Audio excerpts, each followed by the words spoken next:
강원도 춘천에 건설 중인 세계적인 테마파크. 그런데 완공을 목전에 두고 한 하청업체 사장은 황당한 말을 들었습니다. 갑자기 한다는 얘기가 돈을 못 주겠다. 미지급된 대금 1억 1,400만 원. 그리고 더 황당한 사실은 외국에 하다 보니까 연락이 안 되는 거예요.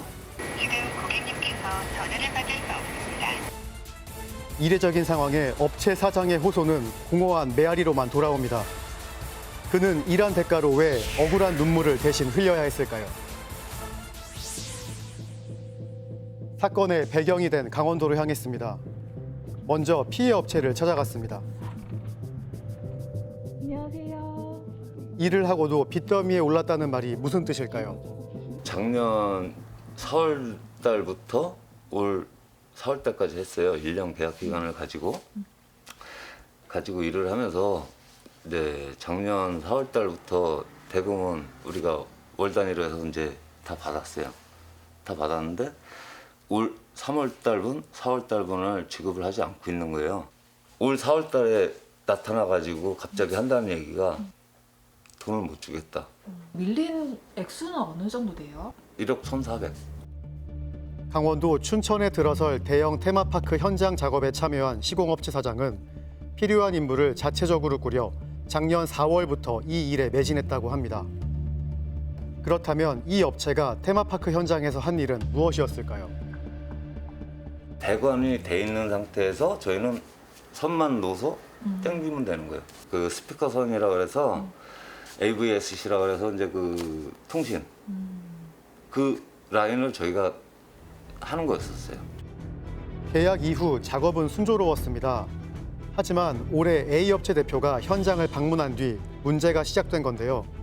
사사건건 트집을 잡기만 했다고 주장합니다. 트집을 잡았던 건 뭐냐면 빈 클램프. 우리가 하지도 않아도 될 일을 자기가 시켜서 빈 클램프라고 빔에다가 이렇게 쪼이는 게 있어요. 그걸 쪼여놓고 몽피질을 하면 그 몽피질을 하면 몽피 때문에 여기가 살짝 까지잖아요. 자기네 기준에는 이게 안 맞다는 거지. 청결 문제, 작업 완성도, 품질 평가 등 A업체의 지적은 다양했지만 주로 주관적인 항목들이었습니다. 그 이유로 두 달치 우리가 대금을 못 그거 다 받은 겁니다. 해줄게. 네가 원하는 대로 다 해줄게. 근데 왜 돈을 안 줄 거야 너? 네가 원하는 대로 퀄리티가 떨어진다 그랬지. 내 퀄리티 다 맞춰서 해줄게. 연락이 안 되는 거예요. 연락이 두절됐다는 말은 사실일까요? 인터넷에서 검색해봤지만 실제로 국내의 A업체 정보는 전무했습니다. 그러다 해외 사이트에서 A업체의 홈페이지를 발견했습니다. 한때 A업체에 고용됐던 통역사와 통화해봤습니다. 대금 미지급이 지금 문제되고 있는데 통역사님께서는 손해보신 게 없으신가요? 예, 저는 딱히 대금 문제는 없었고요. 그 당시에 어떤 작업 내용들을 통역하셨었는지 기억이 나시나요? 이제 사실은 뭐 한국 기준에서 본다면은 그렇게 나쁜 퀄리티가 아니었는데 뭐 이제 국제적인 기준을 좀 주장하시는 게 있었어요. 퀄리티적으로 어려움이 많았나 봐요. 네네. 다 고려를 하면서 시공을 했는데 예. 이제 대표님 측에서는 내가 시킨 대로 진행해.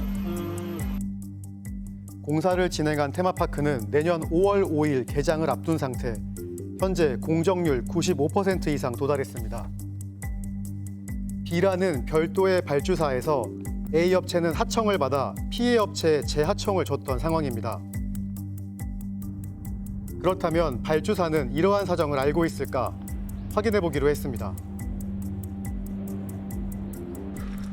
발주사 사무실에 찾아가 봤는데요. 혹시 여기 사무실이 어디예요? 이전했어요. 이전했어요? 네, 어디로? 원래 여기였는데. 아, 여기였어요? 네. 어디로 갔는지 모르시죠? 네. 수소문 끝에 발주사 대표에게 연락을 취할 수 있었습니다. 지금 고객님께서 전화를 받을 수 없습니다. 다음에 다시 걸어주세요. 피해자의 주장만 있을 뿐 분쟁 상대를 만날 수 없어 참 난감했습니다. 그러던 중 A업체의 소통 창구를 알게 하청업체 됐는데요. 연락처를 찾을 수가 없었습니다. 하청업체 법률 대리인으로 알려진 법무법인에다가 이메일을 보내도록 하겠습니다. 방송 내용을 밝힌 저는 A업체의 공식 답변을 기다려보기로 했습니다. 과연 그들은 응답해 줄까요?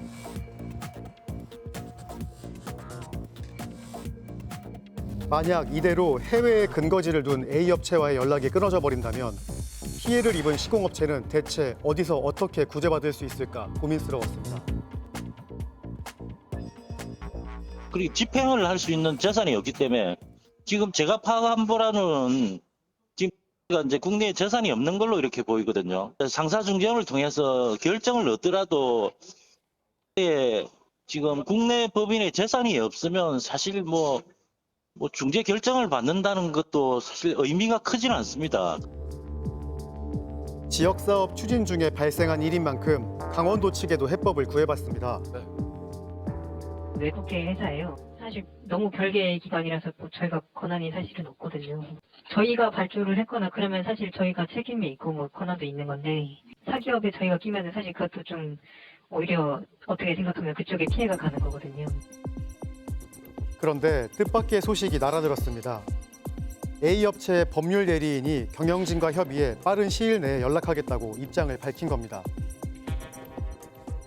대금을 받지 못해 빚을 내서 인부들 인건비를 해결한 업체 사장.